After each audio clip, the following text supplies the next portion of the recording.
quickbid.co.ke. Kumbuka, bidi ya chini zaidi ya kipekee ndiyo hununua. Quickbid, bidhaa bora kwa bei ya chini.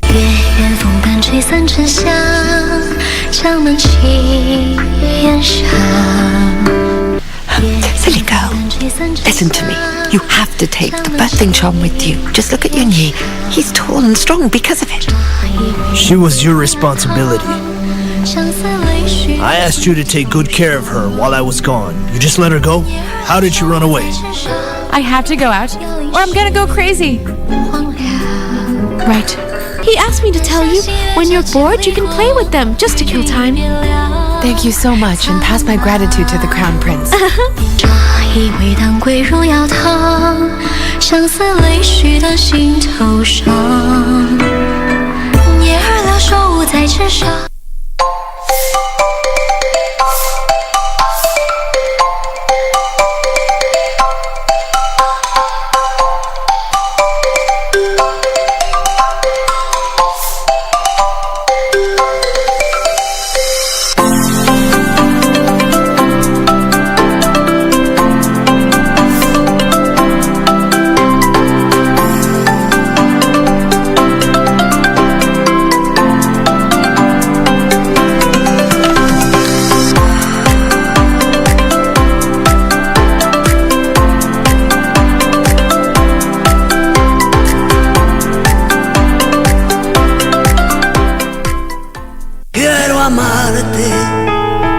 Forma diferente, de otro modo.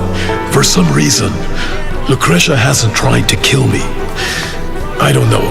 Maybe it's because she still needs me to get whatever it is she wants. Well, she once mentioned to me, what happens if you overdose on potassium? I researched, and I found that it's perfect for my plan for your father. Yeah, I won't go anywhere. Hurry, don't take too long. Yes. Huh?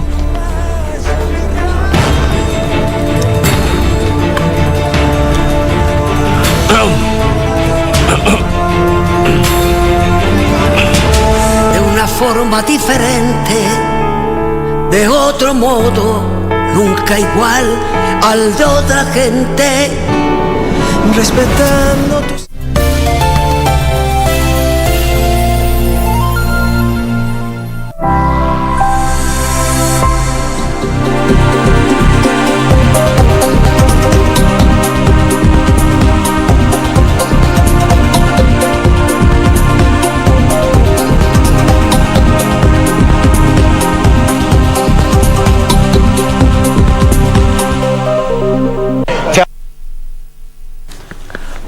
Yeah, very good morning to you. My name is Daniel Wahome and welcome to Sports Check on the 26th day of July 2021. It's another Monday when we get into conversations around sport. We shall be talking about recreational running and doing it for the city of Nairobi and enjoying the beauty of the capital. That's a story about the Nairobi Run that takes place on the 14th and 15th of August. It's going to take over a weekend. It has no time limit. As long as you don't break the curfew, you are going to be safe. It's going to be okay for you. That's one conversation that we're going to be having. We shall also be talking about Team Kenya at the Olympics and also the rugby program. That's the main focus for Team Kenya this week, alongside volleyball, boxing, beach volleyball, and also a little bit of swimming. So conversations around that. Kenya this morning lost to the United States, 1914, while the beach volleyball team lost in straight sets to Brazil. That's the team of Gaudentia Makwa and Braxidis Agala. So they did lose, and Kenya will be playing against South Africa, and that's at 1 p.m. We'll be getting into a conversation around that. And after just 2 weekends ago, we had one great moment when the Kenyan women, the basketball lionesses, defeated Egypt and qualified for the Afrobasket Championships. Well, in February, the men had qualified for the Afrobasket Championships. That's going to be in Kigali, Rwanda. And we're going to be having a moment where I'm going to get dwarfed by Coach Sadat Gaya and also Ariel Okar, the man they call the Doctor. So those conversations around sport here with us, and also keeping up with what's happening in the news. We shall be joining Yusuf Farah, and he's at the Kenya Institute of Curriculum Development headquarters in Nairobi, and there's a conversation about teacher preparedness, and there is also the matter of Madera MP Rigathi Gachagua, who is being arraigned in court today after spending the weekend in the police cell. So for all those conversations, join us over the next 2 hours right here on Sports Check. Our Twitter handle is at KBC English. Our hashtag is Sports Check KBC. Our sign language interpreter, we shall be starting with Susan Thuku. She's joining us in a short while. And straight to the first interview, and it is about the Nairobi Run, and this one's going to be taking place in Nairobi on the 14th and 15th of August. It does not have a fixed venue. So long as you're in the capital, Nairobi, you can do that. And we've got the coordinator of the Nairobi Run, Younes Iraki. Younes, good morning. Good morning. All right. And just to mention, Younes is from Morocco, and Morocco has got an interesting running history. We can talk about, Hisham El Gerouj. We can talk about Saïd Awita. Yeah. So many runners, yeah. So many great runners who come in, and Soufiane El Bakali. So we'll be talking about, we'll close with the Soufiane El Bakali story in the steeplechase, because we have a little conversation about that we must finish. We can't be beating Kenyans in the steeplechase. But for you coming to Nairobi and getting into the running community, how did it start? Nairobi Run is new, but I'm in Kenya since 2014. So we have a company here. We do events. We do things that are no more happening now. Because of COVID. So we started doing these online events and doing also running. So we started with M+ Run that we did last year in several countries. That was a success. And now we move to a new concept that is Nairobi Run, the city run. So we are doing it in several cities. We are doing it in Nairobi, we are doing it in Mombasa, we are doing it in Eldoret, we are doing it in Kisumu, we are doing it in Machakos, and maybe we will also do it in Diani. This is not yet confirmed. So the concept is new. It's a new concept. It's about celebrating the city you are in and celebrating the runners. So by celebrating the city, we mean celebrating the beauty of the city, the beautiful running places. Like for example, in Nairobi, you have so many beautiful places like Karura, like Arboretum, like Ngong Road, Sanctuary Forest, Ngong Hills. You have even some estates like Runda, Lavington, where the runners can enjoy running there, and they do run there. So this is what we mean by celebrating the city. We feature all these beautiful places, and we show how beautiful and where people can go and run in Nairobi. Then we celebrate the runners. So by celebrating the runners, here we mean featuring all the runners groups. And we have today with us members of Tipwa, members of Urban Swaras, who are coming also for an interview. And we have all other runner groups, the main ones like Team Jasho. We have like almost everyone. Like I was with them last Sunday. We went to Juja and we went 10 kilometers off-road, and then we had like amazing day there with the Hash Harriers, and they organize all the time. So Hash Harriers are with us. All the runners groups. We have some legends like Douglas Wakihuri, so he's also supporting us. We have David Tu with Fitness with David, who is like a big runner. We have some really big runners like Kenya. She goes by Kenya Running Diva, Mary. She's also part of Nairobi Run. We have Katara Wawa, if you know her, she's like a big runner, and she goes and she draws with her itineraries with her run, like she drew one famous dinosaur of Nairobi with her itinerary, so she's also part of it. So we are featuring all these runners or whoever is active in the running community, so that people can reach out to them directly. And the whole concept here is that we're not talking about elite runners here. We're not talking about Mary Keitany, Edna Kiplagat, Catherine Dereva, or Eliud Kipchoge, or the likes of Abel Mutai. We're talking about everyday runners. How do you then get these running groups to get together and prepare for this event? So what we have managed to do so far is to have like excitement about all the runners communities, so with us, because they like this idea of celebrating the city and celebrating the runners. And most of them, I mean, we are still building the list. I have here with me a list of all the runs organized, and every day we have new ones. Like today, this morning, I was talking to David Tuo. He's organizing a Karen Waterfront Run for his followers, so they will be running, and the Nairobi Run this. Team Jashu are organizing Karura Arboretum Forest Run on Saturday. We have Douglas Wakihuri, who will be running Ngong Road Sanctuary Forest, because this is where he runs usually with his members. We have even some celebrity singers like Frasha from P Unit. So he's already started every Saturday now. He's running with his fans, preparing for the 14th August, where they will be running in Karura Forest. And the Nairobi Run also. Katarawawa is running, but that's quite a big distance, 50 kilometers. She's organizing on Saturday, and everyone is organizing. I have the list. It goes on, and it keeps on being updated. So let's now talk about COVID and what it means for running. It means that you can't organize a serious city run like we've had the Nairobi Marathon or the Nairobi Diamond Run or something like an Eldoret City Marathon. What's the procedure now for the various runners, and then how do they also keep the COVID protocols in place, given the large number of people that can be there? Yes, so we recommend to people to follow the guidance of Ministry of Health, Ministry of Sport. Everything is on our website with exact details of what they have to do. So they have to keep safe distancing between them. They have to wear a mask. That's how we do it. And for our run, that's why we decided not to organize a real physical run, which means we don't have a start, we don't have a finish. And we don't have one location. So like if you register for Nairobi Run, then you can run either on your own alone, in any of the running routes we have listed, or any new one that you think is nice and should be featured, and they have a button to suggest, so that we update this on the website, in our social media. But they will run either alone, or they run a small group of runners like they run usually, or reach out to the runners groups who are organizing run, and then join them and run with the protocol of COVID and things like. So there is no, what we've done is that this is spread all over the city, all over the weekend, and all over the hours of the weekend. So there will be at no point of time a large gathering at no place. So because we don't want to go into this next edition, I mean, we hope that COVID will not be here, and we will be able to have start and finish in several locations, so that people can enjoy again this pleasure of running together.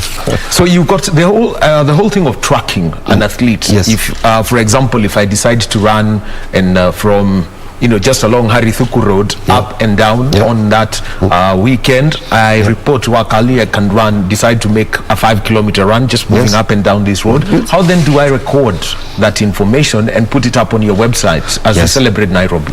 Yes, so for us, as I said, the concept is about celebrating the city. So, and this is a fun run, so it's about enjoying the run, and that's it. So we have a leaderboard.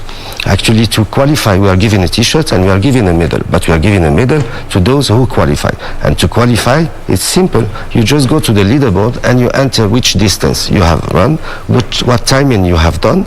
And this is not important, because we are not doing any ranking. What is important is the beautiful picture of the place you run in, that you place there, to show how beautiful is the city, how beautiful is your running route to the community. All right. Now, the other thing that we've got to talk about is making sure that people take care of the environment at these places. Karura Forest, the late Professor Wangari Maathai gave her life to ensuring that it does not disappear. Now people have a place to run. There's an explosion. Ngong Forest, the Ngong Hills. You've mentioned also the Nairobi Arboretum. What are the rules that you're putting out to people so that we don't see water bottles all over on the 16th of August? The rules are already in place by Karura Forest, by Arboretum, which means when you enter, you cannot take with you plastic. There is no plastic allowed, no trash. So everyone will be following the rules of the location that are already in place. And of course, we encourage everyone to do not trash and plastic. They cannot get it in because there is a security check and a check at the entrance of these places that make sure no one brings plastic bottle inside. So that means if you're going to use it, it has to be glass or metallic? That's the rule of the place. No plastic gets in. That's their like strict rule they have.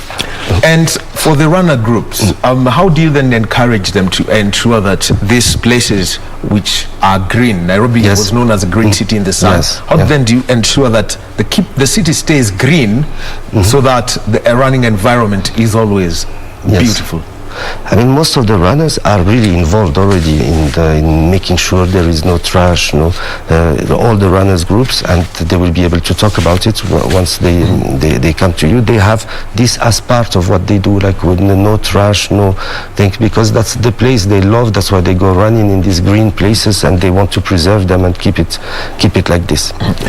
Now, something else, a lot of charity work comes into this. Tell us about, some of the charities that benefit from the Nairobi Run. So we have Douglas Wakihuri. He has been helping us. So he has been very helpful, helping us promote the event, and he's legend in Kenya. Like world champion to 1987 Commonwealth Games champion, first Kenyan to win in London. So Douglas is helping Kibera 7. So Kibera 7, they have a school and they have a running club, and they do this. It's 7 people who are doing this, and he's helping them. So we said with Nairobi Run, we want to also participate. That's also part of the concept of the city run. Even in Mombasa and the others, we will have a cause that we will help. So which means that we will help Kibera 7 financially. That's our plan, and I hope it will be like a good help. And in the case of Mombasa, by the way, what would you be targeting? Well, Mombasa we are targeting to do it in October. That's the plan. The website is ready, everything is ready. We are just now overwhelmed with Nairobi Run. That's why we didn't launch it. But in Mombasa also they have a lot of beautiful places like Bamburi Forest, etc. We are in touch with the runners. They are Mombasa Running Club. We have the Hashas also. They are also in Mombasa. And the plan will be to do exactly the same as what we are doing there. Find a cause also related to education and kids to help. And from Mombasa we'll take it further, which means that Nairobi is the first one, but for the other cities we will try to promote even people traveling. To like from Nairobi to Mombasa over this weekend. So that's our plan, to make it like really something to help people even from other cities to go and discover the beauty of all the cities. I mean, I went to all these places: Kisumu, Eldoret, Eton, Diani, of course. It's the beach. Machakos. Everywhere you have some amazing places to run. It's so beautiful. So for the runners, I think that's good to have them even traveling from the one city to the other, go discover the other places. And even those who are not serious about running, it's just about physical. You can even walk actually in Nairobi Run. You are not, I mean, we have women's walk and run group. They are also part of it. They will be organizing, I don't want to say something that I'm not sure about, but they are organizing Nairobi Run too. And in their group, you have also walkers. Well, something else, working together with the Nairobi Metropolitan Service and also the county government all over. How are you working with them to ensure that there is some legacy that is left from this event that's taking place on the 14th and the 15th of August? Yeah, so far we are in touch with Ministry of Tourism actually, but it's now quite late in the process because we are 3 weeks before mid-August. But we hope that they are really encouraging us, which means they love they like the concept and the idea. And hopefully this week we'll meet, but it will be mainly for other editions because Nairobi Run is not one event. It will be happening every year. That's the plan. The website will still be there. It will be the place where all people can reach out to all the runners. All the beautiful places of Nairobi and other cities will keep on being updated so that it stays alive. So for other editions we'll have stronger involvement. All right, we're speaking with Younes Iraki. He's the coordinator of the Nairobi Run that's going to take place on the 14th and 15th of August right here in Nairobi. No specific location, no definite starting point, no definite finishing point. It's all about you and your health. Well, we shall be joined by 2 ladies who are going to be involved in that and to encourage us and tell us what's this recreational running, including one who is in a club of only 8 Kenyans. Yes, 8 Kenyans, and out of those 8 Kenyans, only 2 elite athletes are there. So they'll be joining us shortly So I know they can get ready as, I can see, oh yeah, they're getting their mics ready for coming on to the set. Younes Iraki, let's move on to something about the Olympics. You're from Morocco. You know what happened in Sydney 2000, 20 years ago, when Noangen defeated Hisham El Gerouj. For this year at the Olympics, there is somebody called Soufiane El Bakali in the steeplechase. He's giving Kenyans a headache. Is that going to is it possible that Soufiane El Bakali will get some good Kenyan treatment? I prefer not to get involved in this. I'm not following exactly everything, so I prefer to skip this question. No, but would you be rooting for your countrymen or the Kenyans? I mean, this is sport. I mean, whoever is the best, deserves to be recognized for it. Yeah, so good luck to all of them, and I'm sure it's a fair play, and it's about sport and competition. Well, Younes Iraki has decided that he's going to skip that.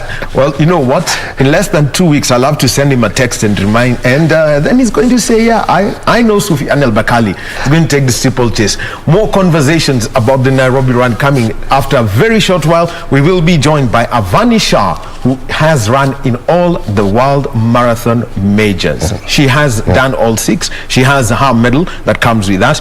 And also we're going to have Margaret Wambui from a club known as Tipwa Tipwa. How would you come up with a name like that? Aban Suarez, there's Tim Jasho. We already know about the Hash Harriers. They're joining us. Conversations about everyday champions in just about 2 minutes, as Iraki leaves the set. Thank you very much. Thank you. Hope to see you at the Nairobi run. Yes, I'm here. All right. So, my director, we'll go a quick break. All right. Well, Iraki's just decided to walk. So, the ladies, let's come join us in just a short while. So, I'll just give you a profile about Avani Shah and Margaret. They can, as they join us on set in a short while. And it took 6 years to run, to take, it took her 3 years to get to that 6-star medal. Let's take a short break as Avani and Margaret join us on set.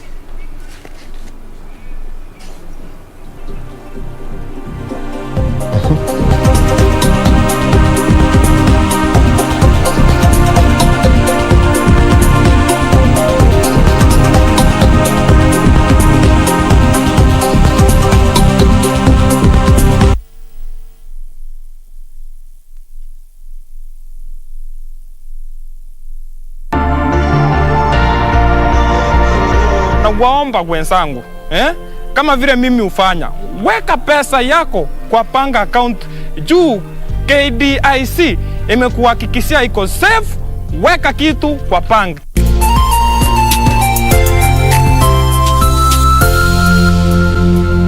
Be sure, check out for a KDIC sticker in your banking hall. KDIC, protecting your deposits.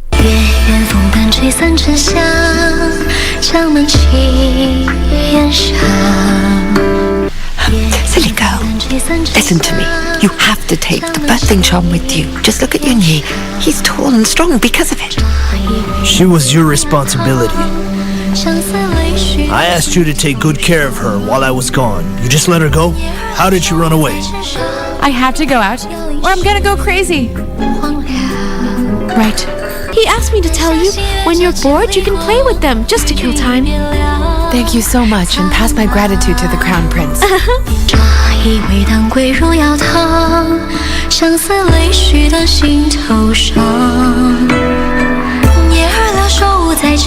Quiero amarte de una forma diferente, de otro modo.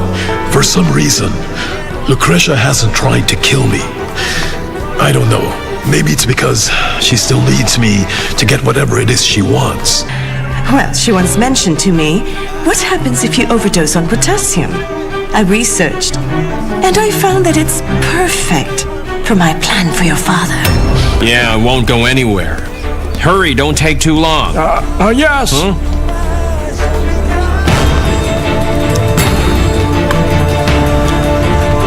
Huh?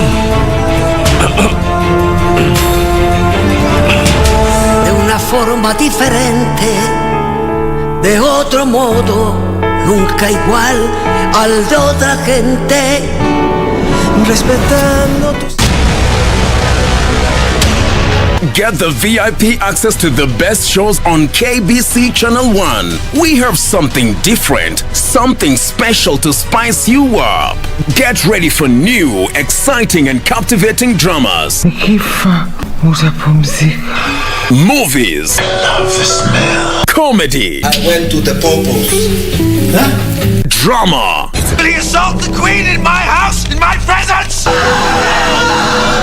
News, sports and so much more. Do the things that make you happy on KBC Channel 1.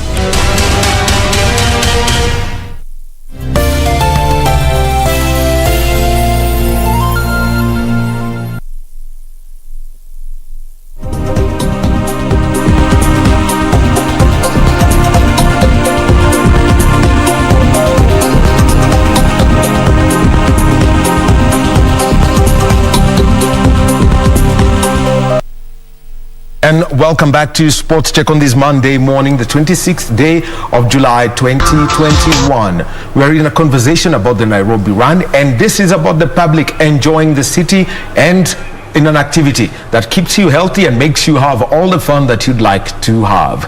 We are joined on set by two ladies. On my immediate left is Avani Shah, and she has got a 6-star medal from the World Marathon Majors.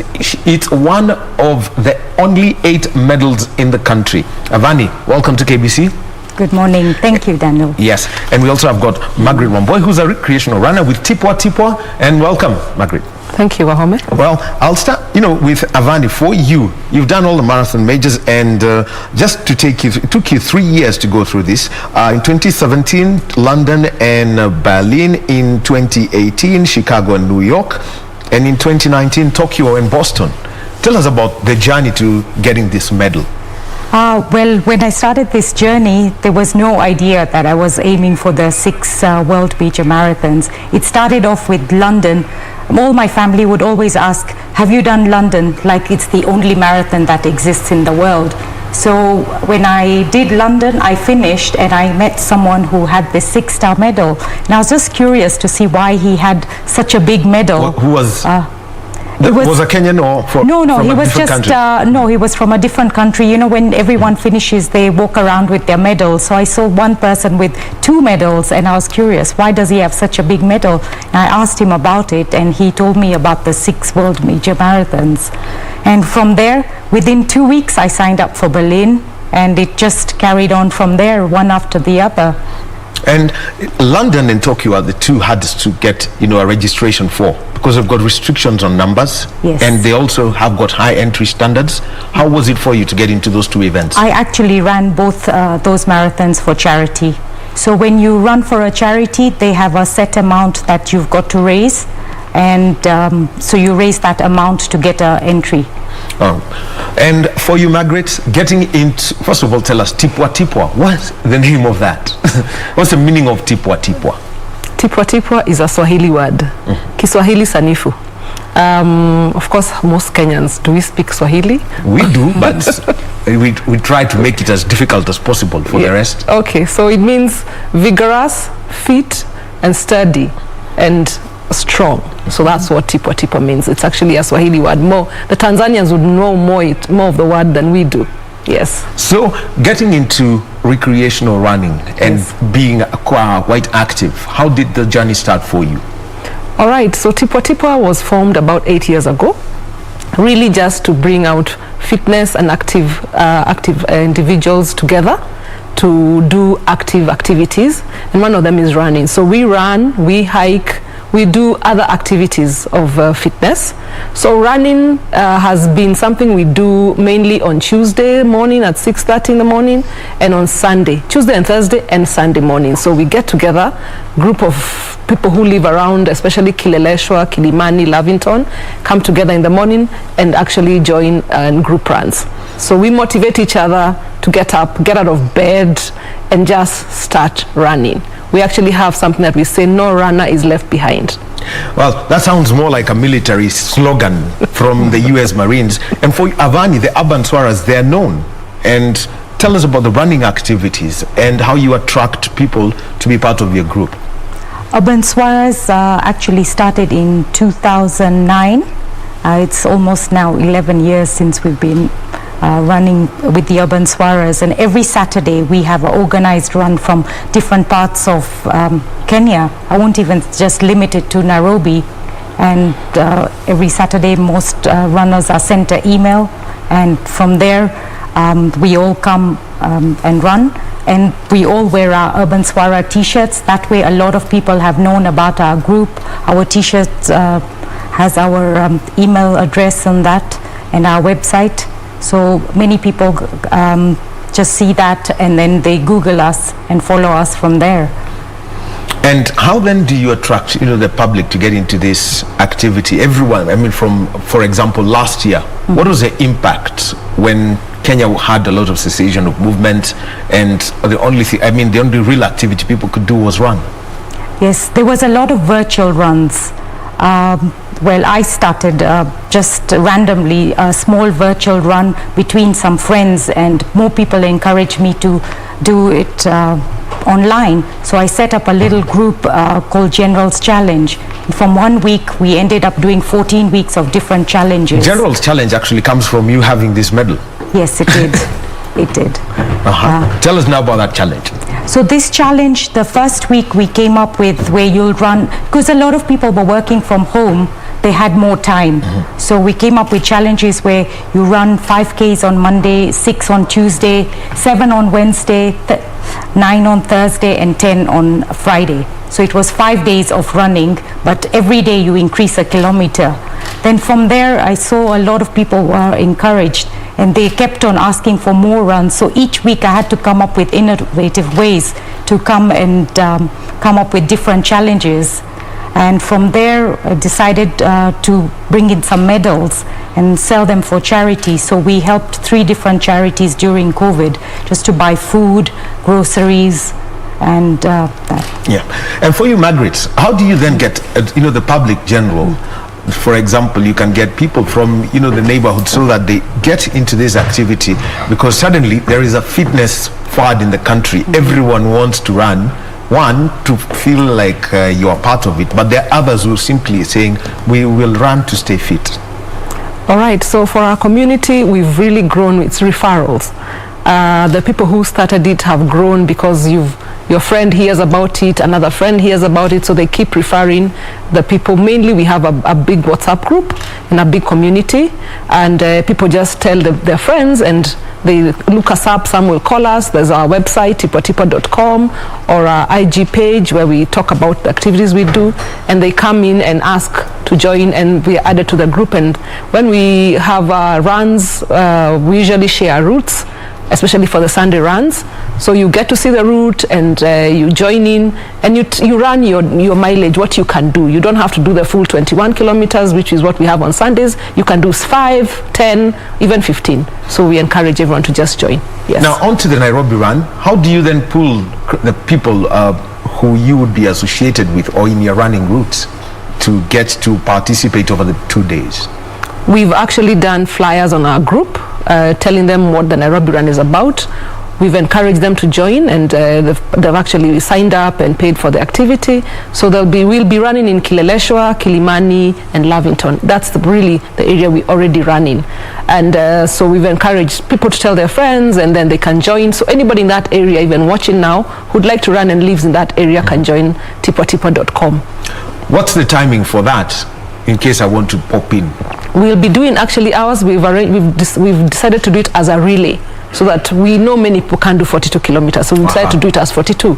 So we'll actually have teams, and you'll run maybe 10. 4 of you will do 10 kilometers or 10.5 to make the 42 kilometers. So we'll be doing that in the morning on Sunday at 7 o'clock, and on Saturday also at 7 o'clock. So that's the time we'll be running. Yes. And because it's virtual, if you maybe can't make the timing, we can always accommodate you during the day. Avoiding the traffic. Avani, for the Urban Swarers, tell us, where people would join you to be a part of it. I'll be honest, I don't know where Urban Swarers have planned their Nairobi run as yet. Because we normally give out a schedule like weekly. So every Monday you'll get an email to to say where exactly you're running. So we shall be getting more details about the Nairobi run from where Urban Swaras will be running from. One of the things that people fear when it comes into getting into recreational running is there is a perception about a cost. Is it expensive to get into this? It is not expensive, because we have an organized event every Sunday where we charge 800 shillings. Otherwise, the other runs are free.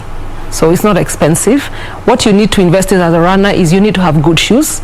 You need to have your kit. You can't come in. You need to have so that you're comfortable during your run. The dry fit shirt, the dry fit pants, good running socks so that you don't have blisters. And come and we'll talk to you and explain to you how to run, and you're good to go. Well, still a lot of conversations around charity for this. Any charity that you're going to be involved in, Avani, as we get into the Nairobi run? At the moment, no, but I still want to run for Shoe for Africa, which is a charity that's based in Eldoret Hospital. Yes, tell us about the Shoe for Africa and because I know Eldoret, the moment you mentioned shoes and Eldoret, talking about another probably 50 runners in the making.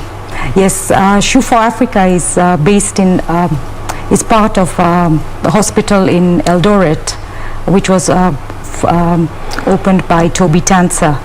So he actually affiliates with New York Marathon as well. Since I have done all these 6 marathons, I would like to give back to the community. I was supposed to run New York through his charity this year, but it's not possible this year with the work commitments. So hopefully next year I plan to run for Shoe for Africa. It's nice to do a charity where you can bring back the money back into our country. Running is related to Kenya, so why pay for charities abroad? So if we can bring the money back here, that would be a great incentive. Well, Jeffrey Kamoror and Mary Keitania, Eldoret people, winners of the New York Marathon, they should be involved. And also Douglas has won that. Is he involved? Douglas Wakihuri? Not much that I'm aware of. All right. For Tipo, what's a charity that you would see you would want to get involved in around this Nairobi run, because there is a story of the city and enjoying it, and also the people? All right, for us, really the charity is mainly to help the young children going to school, because we have children who've done well in exams and you're finding they're not getting into schools. So that's really the charity we'd want to get into for now, yes. What about getting the youth involved in this? There's always that conversation. The young people these days, they want the PlayStation, they want the big headphones and the music. How then do you get them into running? I live with 2 of them in my house, and it's really it's a fight to getting them. My children like basketball, and even getting them out to do even hiking is difficult. The way we encourage them is getting them with groups of their friends. So when you get their friends to come together, then we'll tell them, let's do this together. That they find better than trying to it's not easy to actually get them to actually join runs. Yeah. Well, she's from a generation who are keen for starting out to play. I come from that generation. Avani, how then do you get the youth involved? Because it's a real concern about esports, which is quite exciting and is growing. But what about the health and the future of the future generations of this country? I guess it's just encouraging them to get out and do whatever they enjoy. I mean, some children love football, some love basketball, netball, team sport. But running, I've tried it with my kids. They don't enjoy it much. So what I try to do is I get mums and their kids to come out. So some of my friends are not that active as well. So I'll try and encourage them to come out walking with me, bring their kids along so that the kids all have company. Whenever they're talking and stuff, that way they can slowly just get into conversation and get out. We'll go to Karura. They can walk like 10 Ks and time will just go, and slowly they'll start enjoying it. I think it's more making it a habit. Yeah. And Margaret, now let's talk about the environment here. Yes. Because if you don't keep the city green, we won't have any running places anymore. For us, I was going to add what she was saying. We also encourage families to join. When we have activities, they come in as families, and that way you bring your kids along with you. Sometimes you have to coerce them to come in, but they come in, and when they are there, they actually enjoy themselves, and then you ask them what was the issue. And so for environment, we are big on environment, because especially when we do our hiking also, because we are out in the fields and out there in the forests. So we plant trees. We also recycle all the containers that we use. The bottles that we use for drinking water, we don't allow people to bring plastic bottles, even on the runs. We want you to, if you're going to carry your bottle, you carry the metal ones so that you can actually take it back to your car as you go home, or you make sure you don't drop it. So that's what we encourage for cleaning the environment, and we try and take part in activities that are to clean the area, Kilimani and those areas, when there's those activities that are happening. Avani, weighing on matters to do with the environment and what other runners in other towns. I know you keep in touch with them. Younes has mentioned about Mombasa, Kisumu, Eldoret, Iten. How then do you get them involved to ensure that the running spaces stay green? I think firstly, when it comes to water bottles, you just don't encourage any plastic, because no matter what, there's always going to be a runner who'll just decide that no one's looking, I'll just pop this bottle and it'll just go into waste. City marathons have that bad reputation. That's right. So even as like the Swaras, we have everyone's encouraged to come with their own water bottle, which they can fill up. And even at in between our long runs, there's water stops. So we have those big bottles where they can fill it up. That way they have no choice but to come with their own bottles and keep the environment clean. All right, one word, Margaret, for those who want to be in the Nairobi Run and why they should be a part of it on the 14th and 15th of August. It's a fantastic way to have fun and meet new people. Yeah, so I encourage you to join from wherever you are. You can also do it virtually and you'll still be part of the run. What we do, we log in our runs using gadgets like Strava or Garmin's so that you can show the distances. So wherever you are in the country or in the world, you can still join the event. Avani, get people addicted into running. We're using, because this is a big encouragement. Actually for us to go through the list of people who've got this: Edna Kiplagat, Emmanuel Mutai, the only two elite athletes. The others, Edward Mungai, Felicita Kagwanja. We also have got Jackson Degwa, Caroline Ongeri, and the first one, James Waliaula. Yes. So how do we then get people involved so that we have more of these medals coming to this running country? Firstly, it's quite a costly affair to get in to run these marathons. Travel and then charities. I ran 3 out of the 6 via charity. 2 I got through ballot.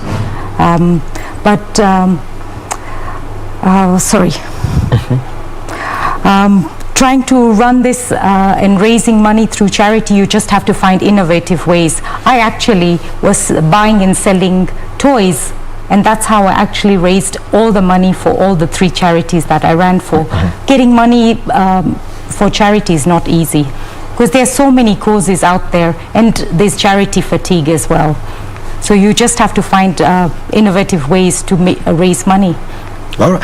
Avani Shah, she is a 6-star medal winner, which means that she has run all the 6 marathon majors: Chicago, New York, Boston in the US, London and Berlin in Europe, and Tokyo in Japan. She's one of those who's going to be involved in the Nairobi Run the 14th and 15th of August. Let's all enjoy the city, and like it has been told, in October we will be going to Mombasa tuaja na tutakuwa tipwa. That's the correct word to use. It means that you're strong and you're steady. And also, Margaret Wambui, thank you very much for joining us this morning. Remember, stay fit, keep running, do not litter the environment, and if you do run at a place, make sure that you do plant a tree. Keep your city green. We'll be taking a short break, and you all know the big conversation that's all around the world of sport right now. The Olympic Games in Japan. We're joined by Michael Kwambo. He's going to break down for us what's gone down. With Kenya Sevens, they'll be playing against South Africa at 1 p.m. after losing to the United States in the morning. And reactions from Madison Hughes, Martin Yosefu, Jeff Oluoch, Collins Injera, and Coach Innocent Simiyu. Coming up in just about 4 minutes time. A little break, and we talk about the 5-ring sport.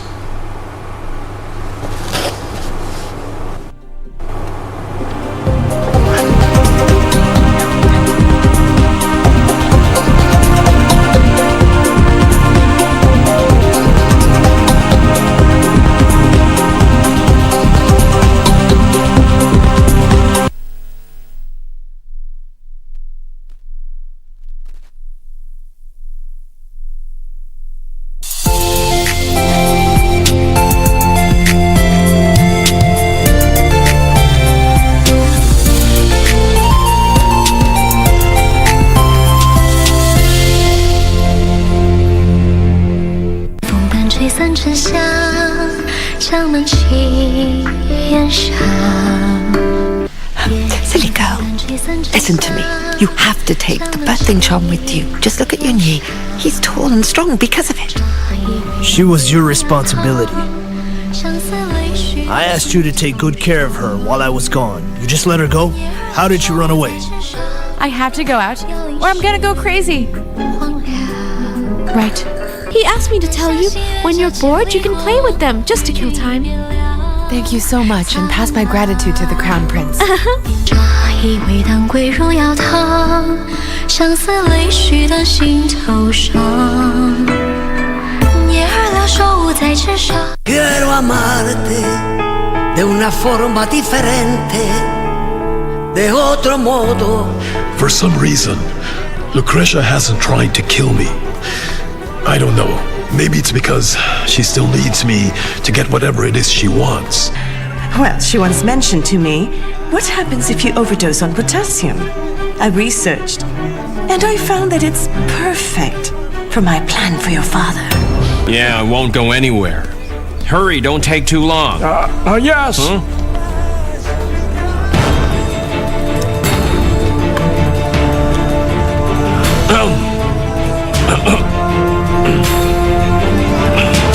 De una forma diferente, de otro modo, nunca igual al de otra gente, respetando tus...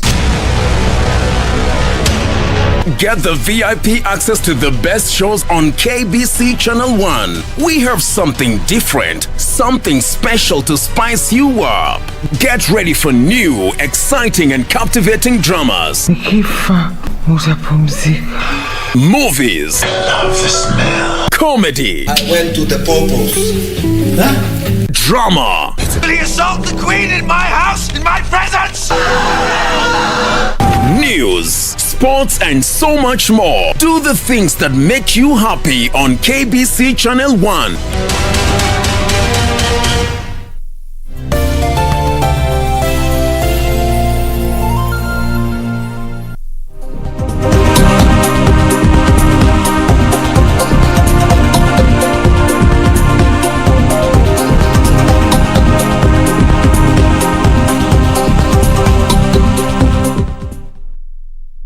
And welcome back to Sports Check on this Monday morning. My name is Daniel Wahome. We're getting into a conversation about the Tokyo Olympic Games.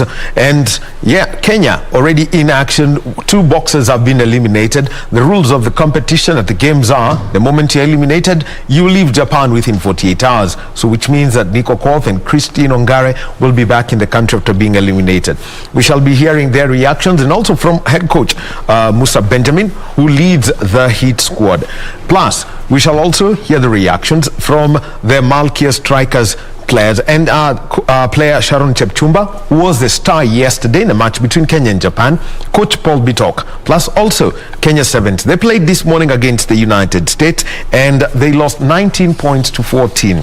And what a story that one turned out to be. Madison Hughes turning that game inside out with 1 break, and for Collins Injera, another try at the Olympics, for Jeffrey Oluoch getting a debut try at the Olympics, and also Martin Yosefu turning out to be one of the destroyers of that. And to get into a conversation about the rugby is a person who's been, rugby is his life and also communications is his life, Michael Kwambo. Good morning, Michael. Good morning. First of all, your take on that match between Kenya and the United States this morning? Well, it was a fine contest between the 2 teams.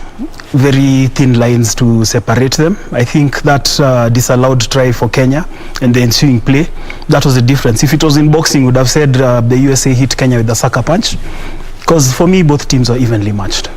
It turned out to be a one strong contest. What were the strong points that you found from Shuja vis-a-vis the Eagles of the United States?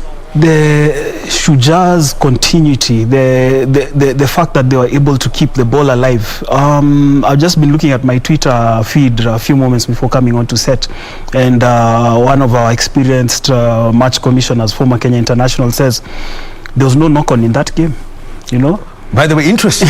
Yeah. Actually, there was one, and it was by There was only one scrum that was called. Yes. And Kenya won it. And Kenya won it. So in terms of ball handling and possession, you can see the boys are actually ready, they're sharp. Like I said, just a moment of them being caught snapping, and that was it. So they have to show up in the next game. There is a conversation that people are having. I mean, the nature of the Olympics is that this competition is brutal.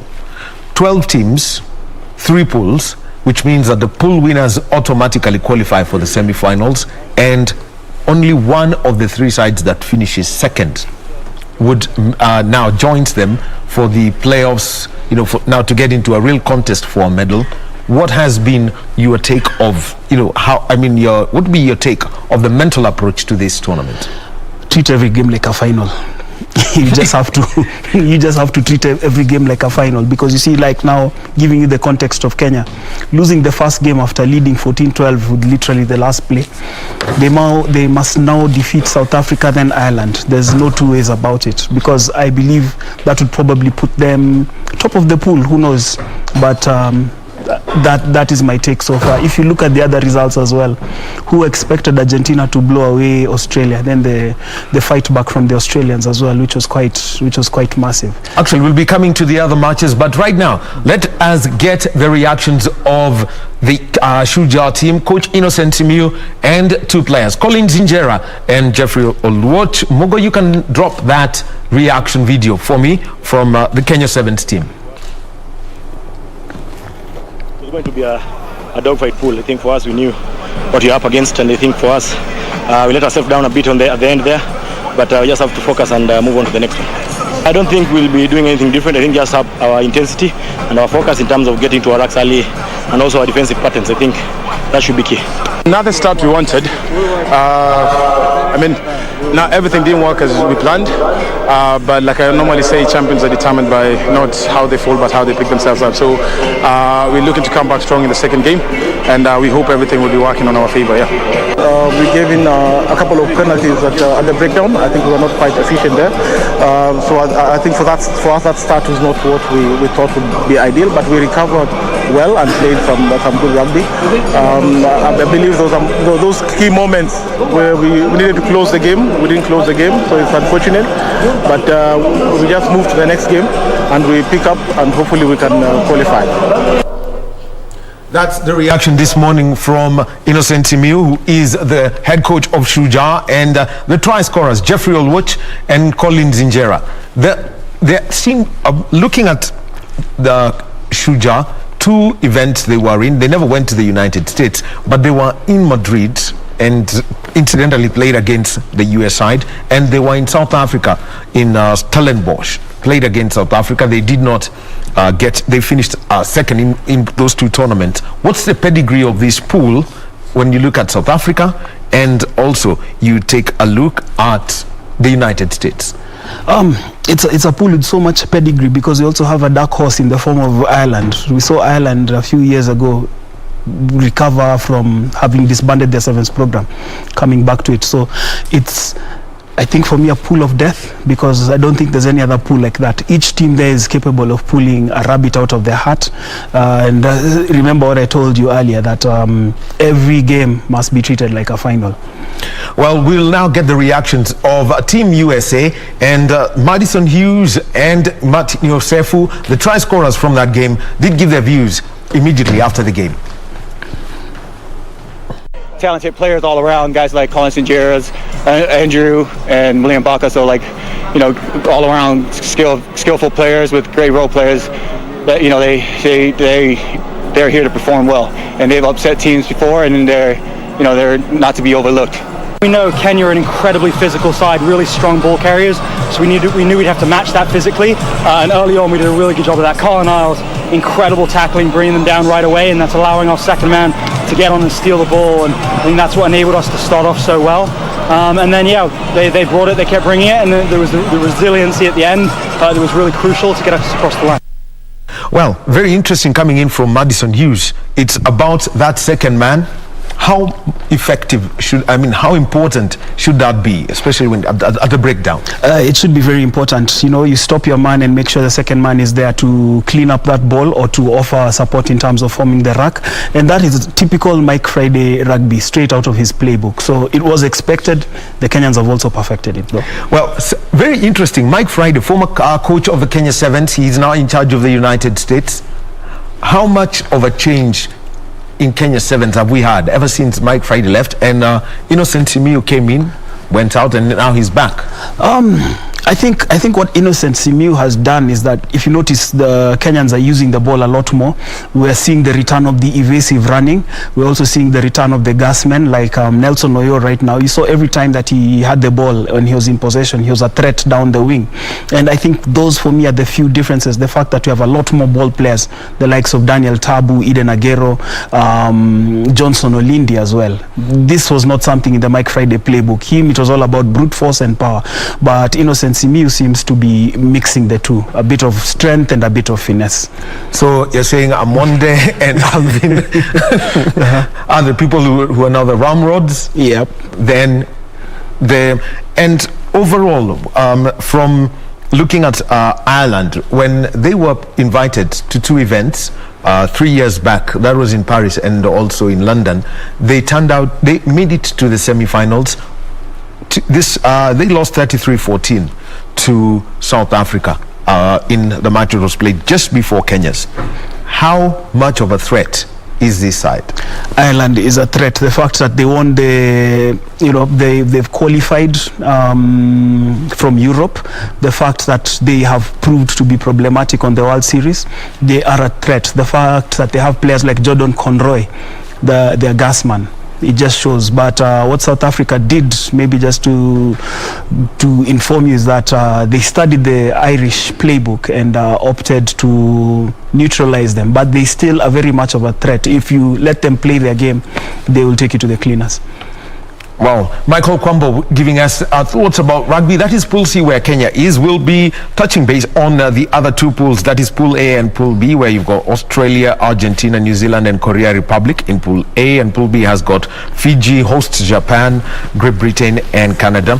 But one event that's happening, the Kenya Forest Service will be planting 200,000 mangrove propagules in Jomvu, Mombasa County, to mark the International Day of the Mangrove Ecosystem.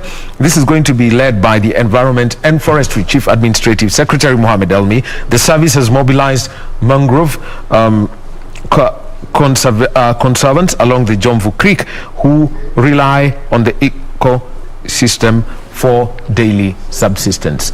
Let's join Younes Iraki. We'll join Younes Iraki, who has got that story. We shall be joining her and find out about the conservation of the mangrove ecosystem in Jomvu in Mombasa County. We continue with our conversation about rugby. And Michael, let's take a look at Pool A, where you've got New Zealand, 55 winners over the Republic of Korea. Then we also have got Pool A, which has got, and also in Pool A, we've got Argentina and Australia. 29-19, Argentina won against Australia, and then 50 points to 5, we saw New Zealand win against Korea Republic. Yeah, well, I think for me this time round, New Zealand, clear favourites. They're business-like. Remember, they had a disaster in Rio in 2016 when they expected to win the gold. They didn't even feature in the medal bracket. But this time round, knowing that you have to get out of the pool and do that in an emphatic manner. So 55, in terms of mathematics, they're already good. In the worst case scenario, they'll probably finish second and be still in the semi-finals. For Argentina and Australia, that was a dogfight between those two teams. They have their work to do against New Zealand. South Korea, they're enjoying the Olympics. It's good to it's good to participate. It's good to participate, and I think for them that's good experience. So that's it in Pool A. Well, and let's take a look at Pool B. Fiji, Japan, 24-19. Fiji won against Japan, while Great Britain 24-0 winners over Canada. Great Britain is basically, they qualify through England, but they've got to include the Welsh and the Scots here. Yes, and obviously getting a perfect mix. Of course, the majority of players from the English squad, but still tight. For me, the most notable result is the 24-19 result between Fiji and Japan. Maybe Fiji were just slow off the boil, and they'll up it up as they typically do. Or maybe Japan really are a good side and are capable of causing upsets. So based on that, it's still a wide open pool. Well, that's the men's competition, and this is at the Olympic Games. So let's move on to the women's competition, because Kenya Lionesses, first of all, their training program got disrupted after a passenger on their flight tested positive for coronavirus. The team members who are there, together with Camilino Yoyo, the team manager, have had to be quarantined. What's the big effect when it comes down to this whole to the competition for the women as they prepare to face New Zealand, Great Britain, and Russia, who are operating as the Russian Olympic Committee? I think the big effect is that lack of chemistry. I think it's that lack of chemistry because of their inability to train together. I mean, you're a team because of the whole composition of players, but now when you're missing 6 players, that's literally half the team. So you can't do drills, you can't work through set pieces and even simulated training before the game. So obviously that has been a disruption. Thankfully, they still have a few more days before their event kicks off. I think it is on Thursday. It's on Thursday, yes, at 5:30 against New Zealand. Yeah, so they can fine-tune those things, but it is a big ask of them based on that disruption that was caused by having some of their players in quarantine.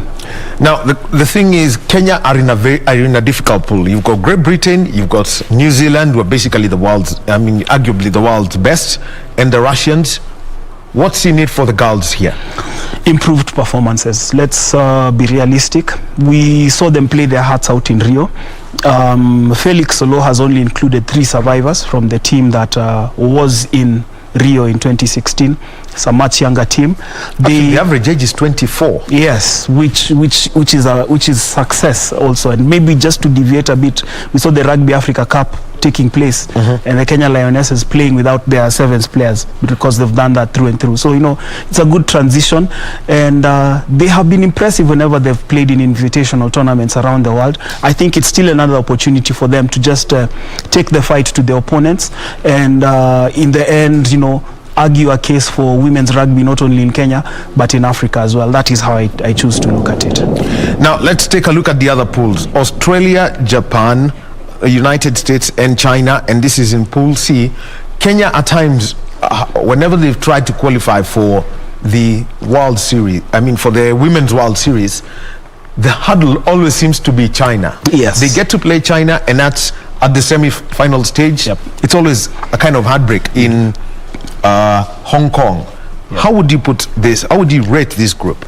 I would still rate it. I know you said Australia, Japan, US and China. I'll give it to Australia and the US. I think for me, Japan tend to struggle when they play on the Women's Sevens World Series. China as well. They're a team that yo-yos between the Sevens World Series and qualifying.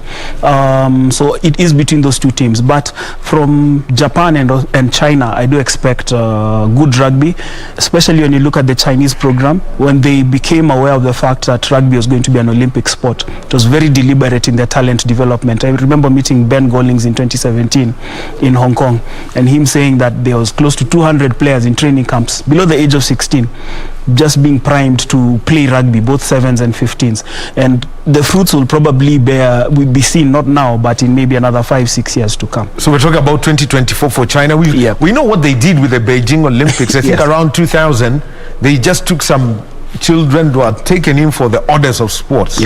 And the medal haul was huge. Yes. So overall, two teams, and ideally, this is another 12-team competition. So between Australia and the US, who would be the more likely to safely make it to the semi-finals? Australia will be the more likely to make it. Although USA, under the tutelage of Chris Brown, former Kenya Sevens strength and conditioning coach, have been quite the decent side, but you just feel because of their pedigree, Australia have what it takes to prevail in that group. Then finally, let's now take a look at Group A, Pool B, which has got France, Fiji, Canada and Brazil. How would this one go? That one, Canada, of course. France and Fiji, for me, pretty much at the same level, but I'll give it to Canada topping the pool. Brazil, participation as well. They qualified out of South America, but I think for them, just showcasing their talent, like Kenya, showing what they're capable of doing on the world stage is a big enough feat. But as you said, Canada, France and Fiji will fight for second and third position.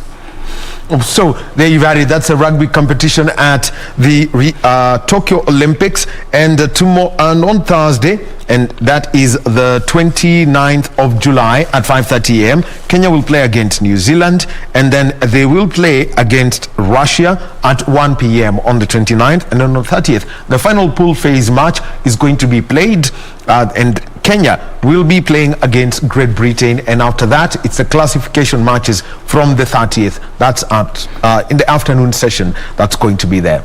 Let's move on to another sport. Well, the beach volleyball girls this morning, Gaudenzia Makoa and Braxidis Agala, they lost to Brazil 21-11 and 21-9.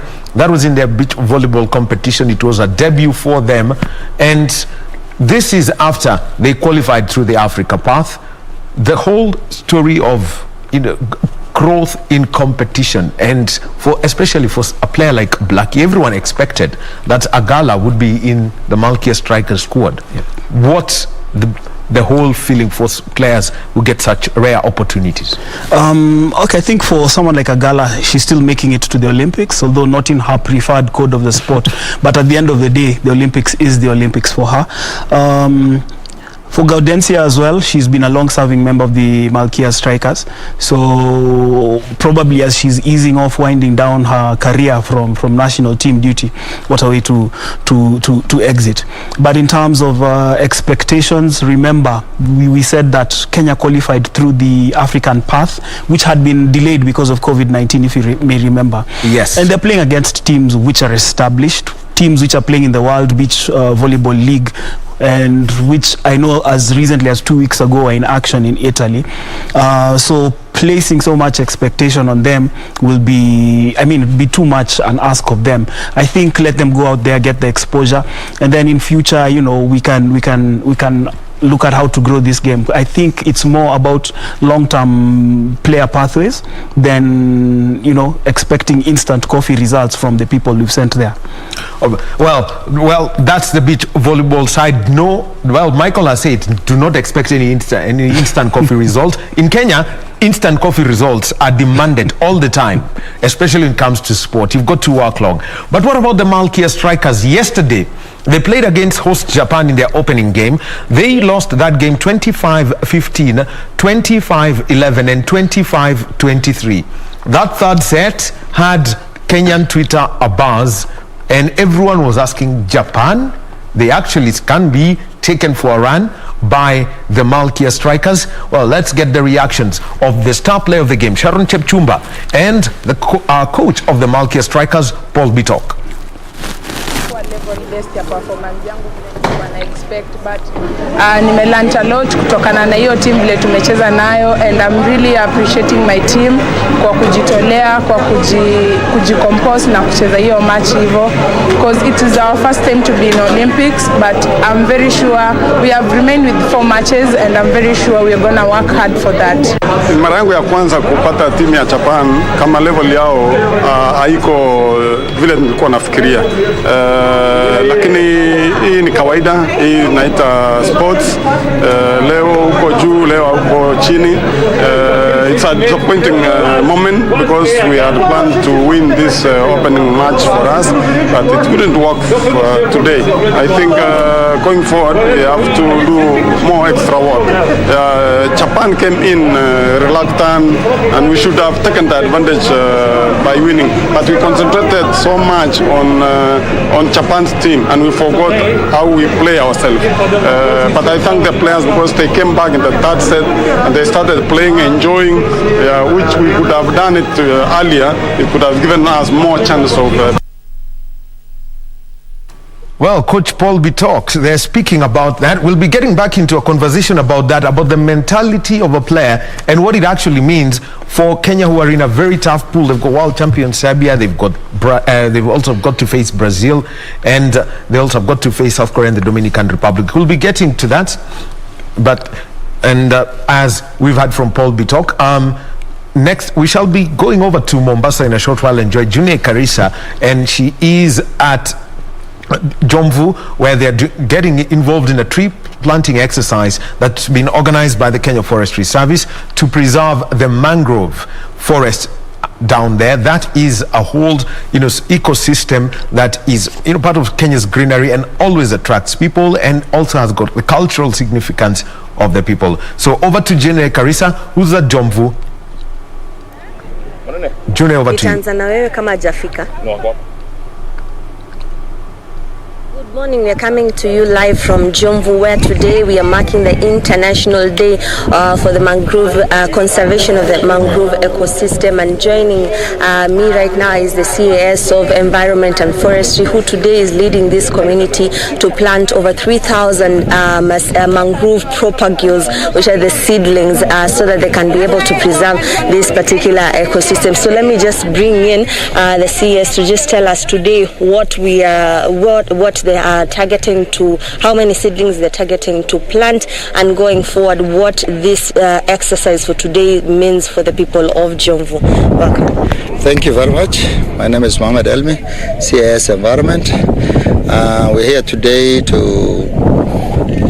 partnership with a lot of partners, Eden being the biggest who have adopted this forest, this area, to plant mikoko or mangrove. Mangrove is one of those very important plants. In terms of carbon sequestration, it does 10 times the tropical forest or the other forest.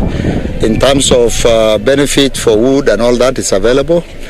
But more importantly, it even prevents what you call tsunamis. When they come, if there is enough mangrove, they're able to stop it. So it's got quite a lot of benefits.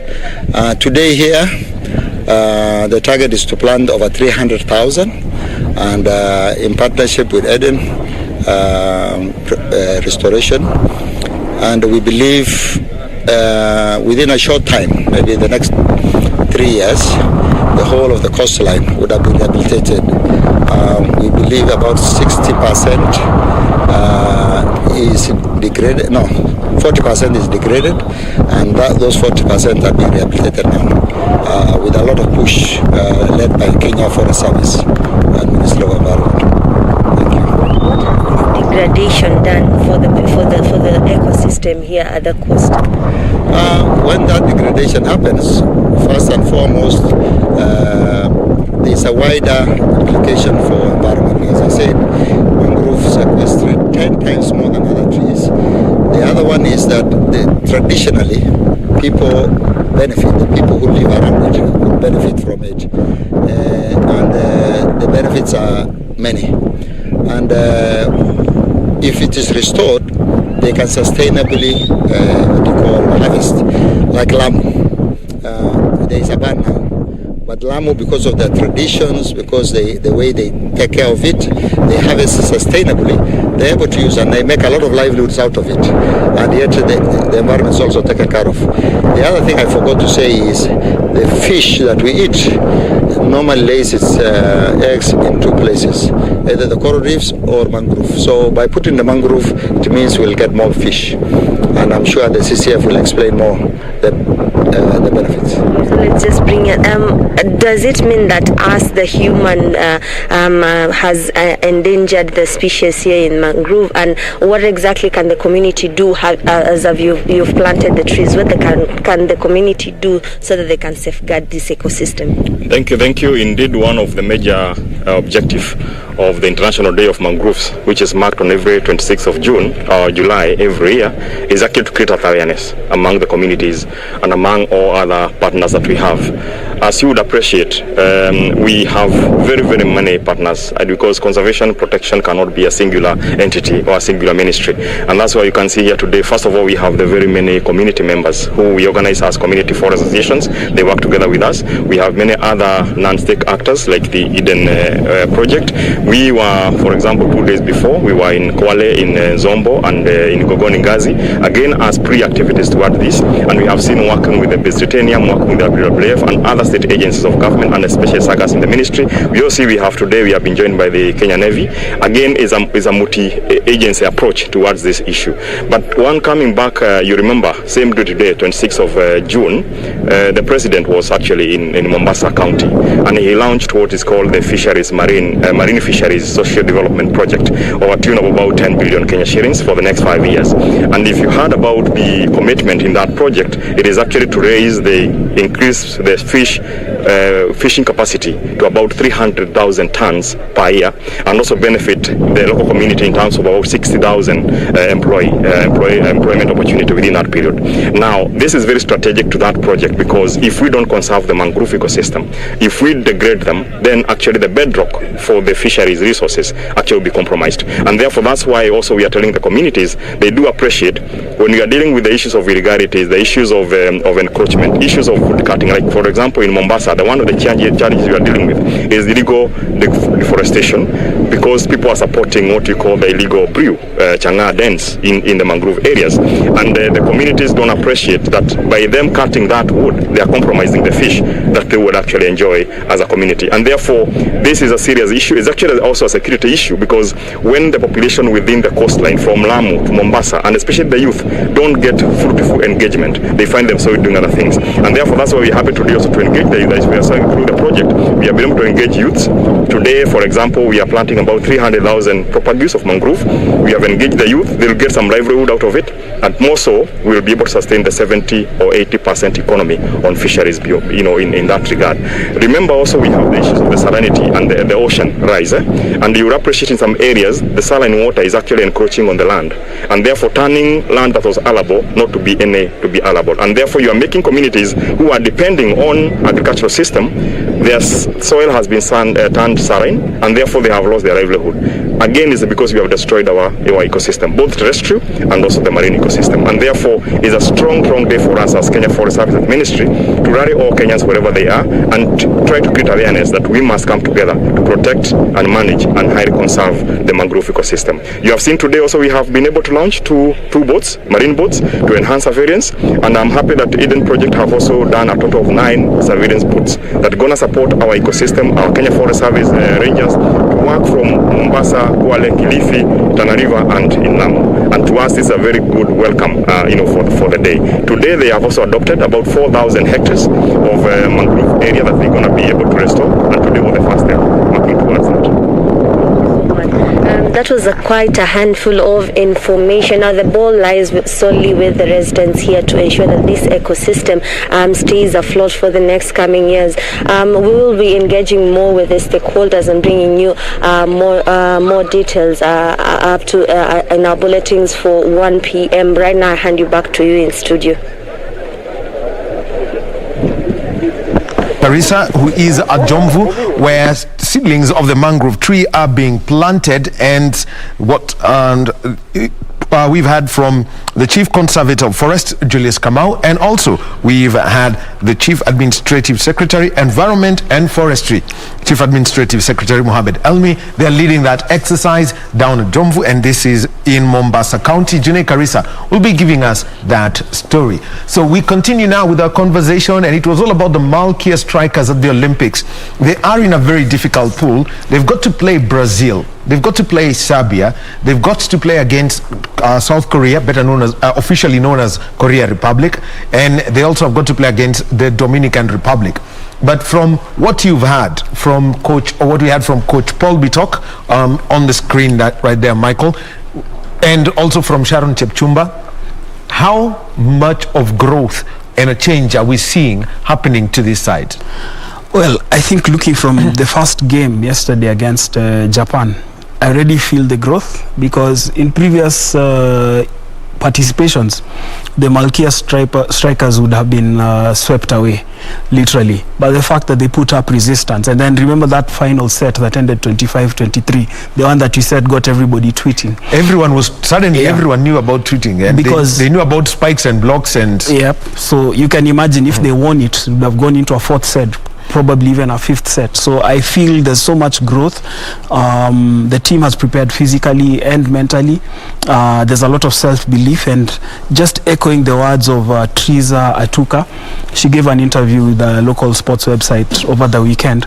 She said her advice, having been in the global scene before, is for the team to take it a day at a time, a game at a time as well. And I believe that at this level of competition, you actually do that. You focus on your opponent, you give your best energy there, and then go to the next. Otherwise, they would be saying, we can't play against Brazil or Japan, let's wait for the easy game, and then we show up for that. But you see, they're beginning to prove themselves with every aspect of play.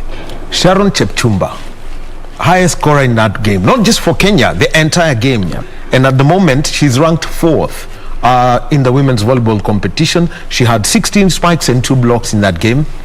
How much more opportunities should be there for our volleyballers, even at the risk of losing friends at Kenya Pipeline, KCB and Kenya Prisons, so that these volleyballers get to experience the highest level of competition at club level? There should be a lot more. And you see the fact that Paul Bitok has repaid his faith in the youngsters like Chepchumba is evident, because I also believe at this point you're young, you're energetic, you're ambitious as well.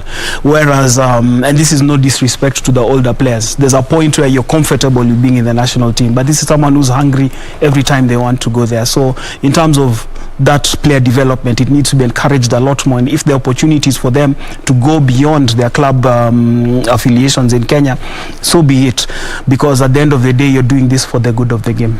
Well, Michael Kwambo is here with us giving us a conversation. Now let's move on to the sport that nobody plays, talking about boxing. The Heat squad, 2 members out, 2 will be in action starting tomorrow. That's Elia Joe in the heavyweight and also Elizabeth Akinyi. But what were the reactions of Nico Koth, who lost 3-2 in his fight, and also the reaction from Christine Ongare, who lost yesterday to Irish Bagno of the Philippines?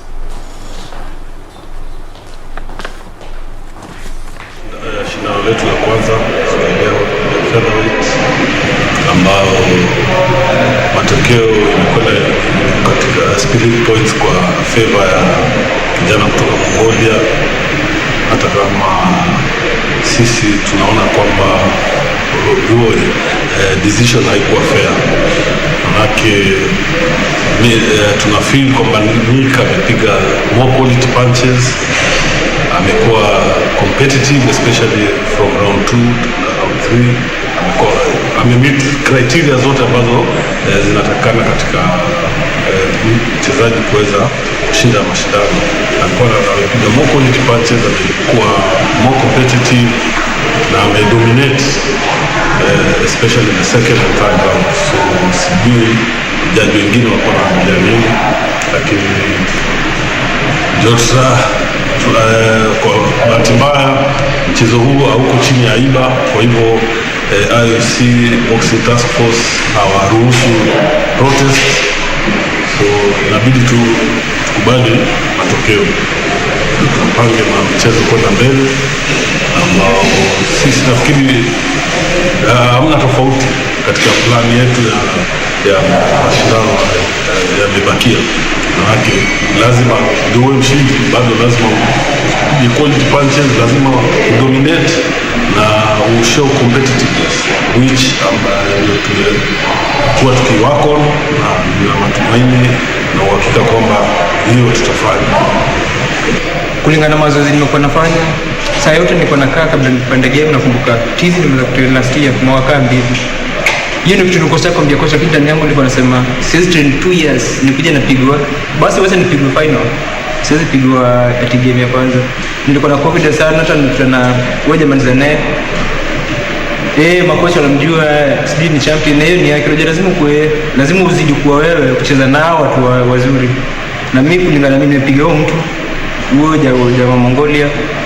Ile first round ilikuwa jumia najua anakimbilia watu, Mimi niko na mgoja akuje MB yake amekuwa mjanja. Niko na hawezi jaji yangu kwa first round, second round nikacheza game poa, sikucheza nikapiga huo jamaa. Mpaka nikauliza kona nikamwambia nimechukua. Round ya pili juu nacheza na coach huko chini, najua kona ndio itafanya shinde game. Nacheza na coach vizuri na control fight, na coach ananiambia nikienda chini napiga punch mob nikitoka. Nikapiga hivi jamaa yuko na survive tu nini. Game kuisha mpaka hata mimi corona jua nimechukua game. Ile nishaanza kumleta Mungu asante. Lakini janizuia kuambia God thanks. Uamuzi katolea kaambiwa ile nilikuwa nimeanza kunja mkono nikamwambia God thanks. Nimemaliza nikamwambia Mungu asante. Maana ndio na ana mambo yote na mpango yote. Nimeshacheza boti yangu. Nimeshindwa.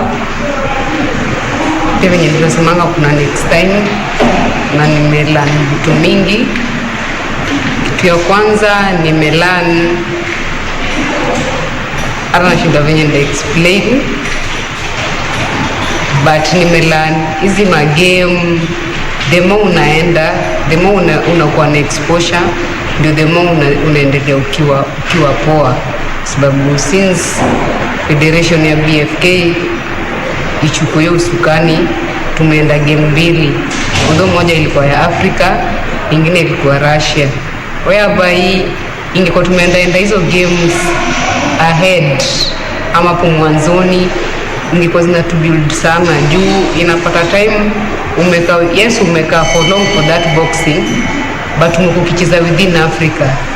Na Afrika kulingana na ile game tulicheza Kinshasa, inaonekana game yetu ni kama moja. So tukitoka kwa hizi nchi za nje Europe zinakuja kutupatia challenge sana juu sisi game style yetu ni moja kama wa Afrika.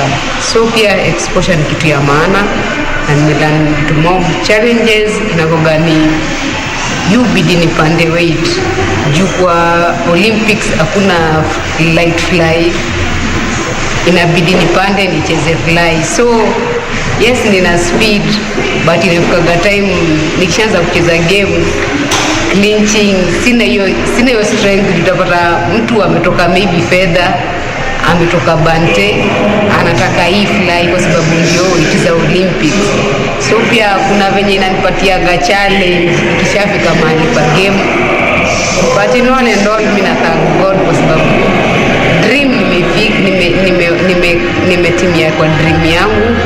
Hata kama sijatoka na medal, still bado najua kuna wale wa mademu kwenye wanaadmire kufika tu pale nimefika. Well, Christine Ongare, Nick Okoth, and head coach Musa Benjamin. Well, Mike, briefly, the Nick Okoth scenario, the fight, it was a close contest. But there's something about amateur boxing. It's 3 rounds. If the first one's not gone, there's only 2 ways out: a knockout or total, or just go brutal for the next 2. True, and I think Nick Okoth was slow getting onto his blocks in the first round, and I think for me that's where the difference was going to be, because the second round, as we all agree, he took it. Third round was equally too close to call, but the basis being on the first round, 3-2, that was it. Then Christine Ongare, it's rare to get such a realistic view of an event from a Kenyan sports person. They always say, unajua tulionewa, we was in for, we'll try it next time. So what's the conversation now that should go forward from what Christine has said? Remember before we've talked about also, things like data and science, and in a way, Christine Ongare is alluding to that, the fact that she was a light flyweight who had to up her weight class so that she can fight. Yes, she went through the strength and conditioning regimes.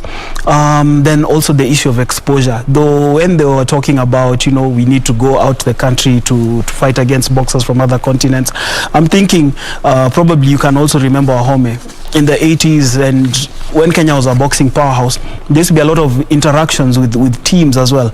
The hit squad going and those teams also coming. So I believe Kenya is in a position right now with all this love for sport to actually host events that not only showcase the country as a sports tourism destination, but also give an opportunity for various sporting disciplines to expose and develop their talent, because this is the only way you'll be able to get your athletes to compete at high level levels. Maybe we may not be lucky with athletics because of high altitude, but things like boxing and everything, if we can organize those contests here, well and good, and we'll be able to grow the sport and develop the boxers as well.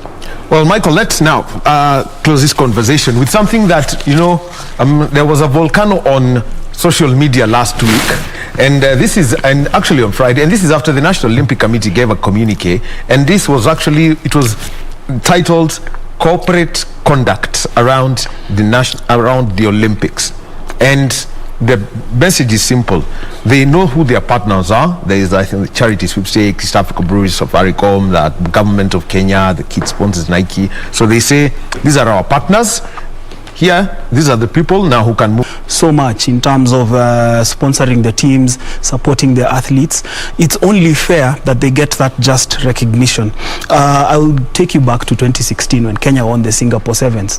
And suddenly we had every Tom, Dick and Harry, some powerful politicians who held posts in the Nairobi, whatever, you know, coming to... Yeah, there was a congratulatory message about winning the Singapore Safari Sevens. Yes, you know, and all these things. And suddenly the spotlight was taken away from the people who have worked with that team. So I feel it's just, it needs to now be enforced. Maybe I'm preempting the answer to the other question that you had asked, but you can slide right into it. So I think that it's creating a precedent that ideally should be embraced by all sporting teams and organizations, because Wahome, you've done so much work, like I said earlier on, in terms of supporting the team and so on and so forth. Then at the last minute, somebody comes with their 2 shillings and wants to claim all the glory. And yet you know how much you've done in terms of your investment, both morally and financially. So I think that's the way to go going forward. All right, Michael Kwambo, thank you very much. He's a communications consultant. He's better known as Mr. Rugby Communications. Thank you for your time this morning. Remember, 1 o'clock, Kenya against South Africa, and this is at the Tokyo Games. We'll be taking a short break, and when we get back, let's get into a conversation about the Afrobasket Championships. The Kenya Morans are in camp. They're training. We'll be joined by Coach Sadat Gaya to give us his experiences from Yaounde, Cameroon, where they defeated Angola. What a story that one was. Suddenly, as we say, social media went awash with so many congratulatory messages and, you know, all sorts of conversations coming in. But now, the big business is in August and September in Rwanda. So that guy joined us at the end of this short break.